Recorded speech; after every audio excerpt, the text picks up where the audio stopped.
अहमदाबाद अंतर्राष्ट्रीय एयरपोर्ट से लंदन जा रही एयर इंडिया की बोइंग फ्लाइट आखिर दुर्घटनाग्रस्त कैसे हो गई, इसकी क्या वजह रही है। कई सारे ऐसे कारण हैं जिसके जवाब आने वाले वक्त में मिलेंगे।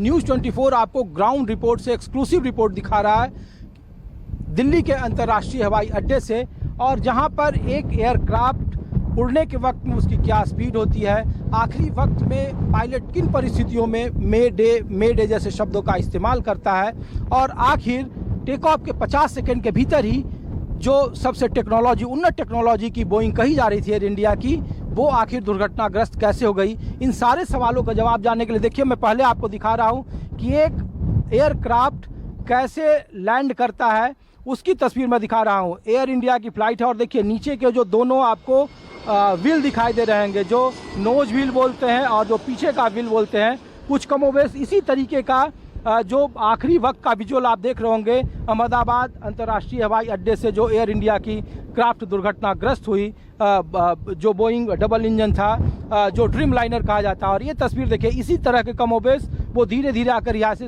इलाकों से टकरा गया, जिसमें तकरीबन 250 लोगों की जान चली गई। हमारे साथ कैप्टन दिनेश शर्मा, जिनके पास 4000 घंटे से ज़्यादा का एक्सपीरियंस है। तो सर, पहला सवाल ये है कि बतौर पायलट आपको इस प्लेन क्रैश में क्या वजह लग रही है सर सामने, किन परिस्थितियों में 50 सेकंड के भीतर दुर्घटनाग्रस्त हो सकती है? बतौर पायलट सर अगर मैं बात करूं तो इसमें मुझे दो संभावनाओं में से एक संभावना हो सकती है। असली रीज़न तो फाइंडिंग्स के बाद ही पता चलेगा, जो DGCA करेगा। बट जो मुझे पहली संभावना लग रही है वो है इंजन फेलियर, कि इंजन आपका फेल हो गया था जी।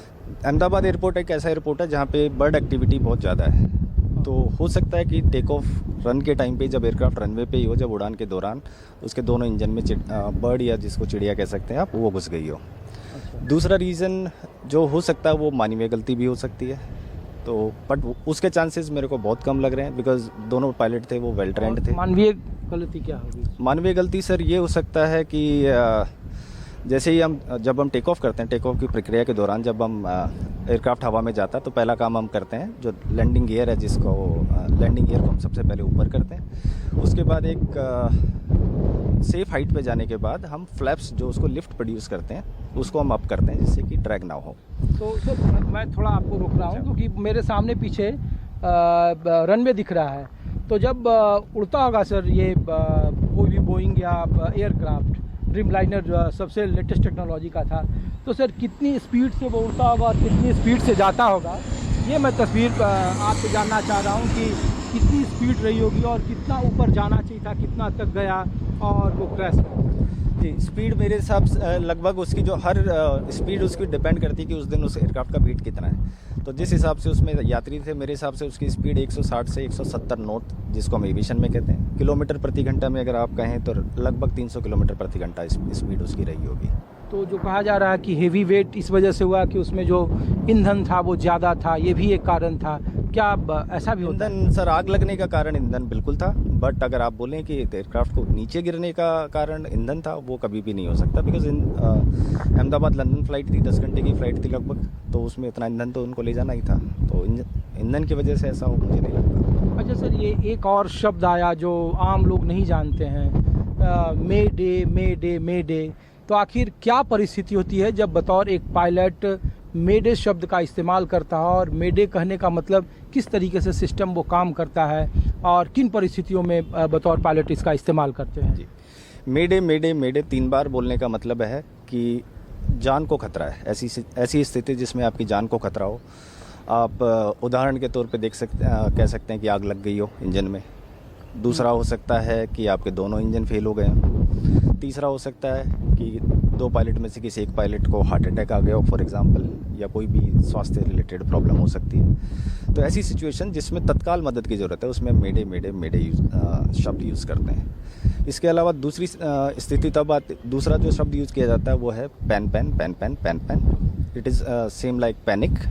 तो ऐसी स्थिति जिसमें तत्काल मदद की ज़रूरत नहीं है बट आपको मदद की ज़रूरत है, उसमें हम पैन यूज़ करते हैं। उदाहरण के तौर पे आप देख सकते हैं कि मान लीजिए 2 इंजन थे, 2 इंजन में से एक इंजन फेल हो गया, तो एक इंजन पे एयरक्राफ्ट आराम से फ्लाई कर सकता है, कोई प्रॉब्लम नहीं होती, बट आपको असिस्टेंस चाहिए होगा बिकॉज वापस आके लैंड करेंगे आप, तो ऐसी स्थिति में फिर आप पैन यूज़ करते हैं।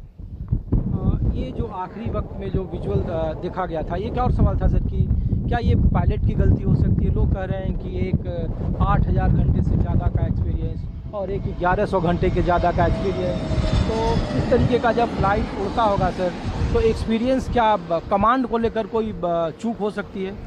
सर जहाँ तक है ऐसा गलती होने के चांसेस तो बहुत कम है, बट आप उसको रूल आउट भी नहीं कर सकते, बिकॉज मानव है, इंसान है, गलती तो किसी से भी हो सकती है। तो लेकिन हम लोग देख रहे हैं आखिरी वक्त में सर कि दोनों जो उसके व्हील थे, जिसको नोज व्हील बोलते हैं, आगे का चक्का और जो पीछे का, दोनों हवा में थे। वो आमतौर पर जब ऊंचाई पर जाते हैं तो दोनों फिर अंदर की ओर हो जाते हैं। तो सबसे पहला काम ही हम ये करते हैं कि लैंडिंग गियर, जिसको आप चक्का कह रहे हैं, उसको ऊपर लेते हैं। बट अगर आप देखेंगे तो 675 फीट की हाइट पे भी उसके तीनों लैंडिंग गियर, जो पीछे वाला जिसको हम मेन लैंडिंग गियर कहते हैं, आगे वाले को नोज लैंडिंग गियर कहते हैं, तो तीनों लैंडिंग गियर उसके नीचे ही थे, जो कि नॉर्मली वो ऊपर होने चाहिए थे। तो मानवीय गलती भी हो सकती है, हो सकता है मल्टीपल फेलियर्स हुए हों, बहुत सारे फेलियर एक साथ हो गए हों। तो फेलियर हो सकता है कि तीनों वो मशीन काम नहीं कर रहा हो और वो ऊपर सारी चीज़ें होती है सर, जैसे हाइड्रोलिक्स है, हाइड्रोलिक फेलियर हो गया हो, तो अगर हाइड्रोलिक फेल हो गया, आपका फ्लाइट कंट्रोल फिर फ्लाइट कंट्रोल ही ऑपरेट नहीं कर रहे हैं, तो उस स्थिति में भी ऐसा हो सकता है।